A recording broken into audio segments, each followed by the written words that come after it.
Welcome back. I want to finish up the Cold War here, draw some conclusions. I want to start by making a few comments about structure and agency. We introduced this idea in the first of these lectures on the Cold War. I want you to think about the immense power that the President of the United States and the Premier of the Soviet Union possessed throughout the duration of the Cold War. Here are two men who are capable of incinerating the Northern Hemisphere, probably creating an extinction event should there be a large-scale exchange of nuclear weapons.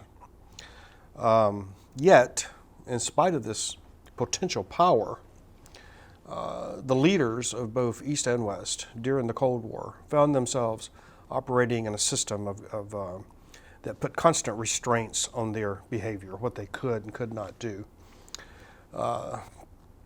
Think about the constant sort of competition for trying to gain allies or to try to prevent countries from becoming potential enemies. Cuba, for instance, comes to mind, nations in the Middle East. This constant Cold War competition to increase alliances, to increase one's political and military strength, forced the hands of both the president and the premier. The ideas of lessening the Cold War, diminishing its tensions. You can think of President Eisenhower in the late 50s, the planned meeting with Khrushchev, a summit meeting whereby discussions would take place to lessen the tensions and perhaps lessen the pace of building nuclear weapons. This was canceled over the embarrassment caused by the U-2 being shot down. I think of President Kennedy and his attempts to lessen Cold War tensions. You may remember the American University speech where he talks about that we need to look at the Soviet Union from a different point of view. Again, Kennedy is assassinated. President Nixon tried to use triangular diplomacy to lessen tensions. And of course, Watergate occurred and blew up his political power. Jimmy Carter, too, attempted to lessen the tensions between the Soviets and the Americans. And of course, that came to nothing because the Soviets felt compelled to send a Red Army into Afghanistan, where a communist government had been overthrown.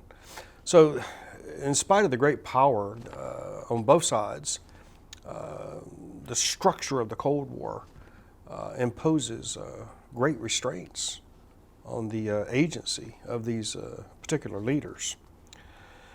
Let me go through some of these conclusions, and some of this you've heard before, but it bears repeating. The political and economic chaos created by Gorbachev's own confusion over how to go about the difficult task of reform.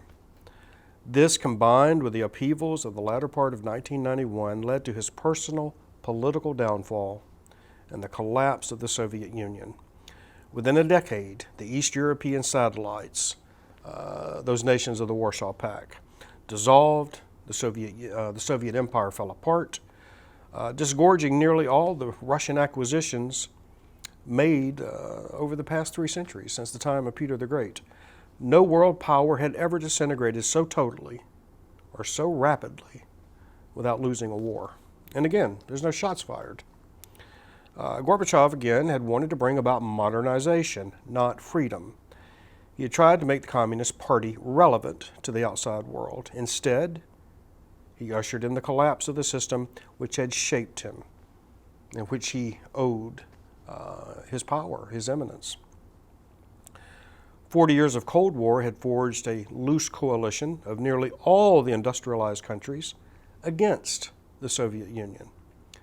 The Soviet ostensible, ally, Red China, had for all practical purposes joined the opposing group, had become part of the industrialized market economy.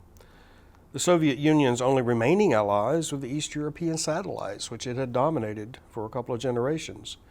This was held together by the threat of Soviet force, implicit in the Brezhnev Doctrine, which said the Soviets had every right to step in and prevent these satellite states from becoming sovereign or moving away from the Communist Party.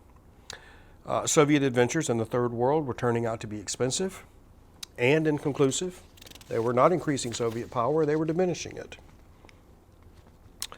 And then, of course, again, in Afghanistan, the Soviet Union experienced many of the same difficulties that the United States had undergone in Vietnam. So, Soviet expansion, Soviet adventurism, Soviet fear of encirclement, Soviet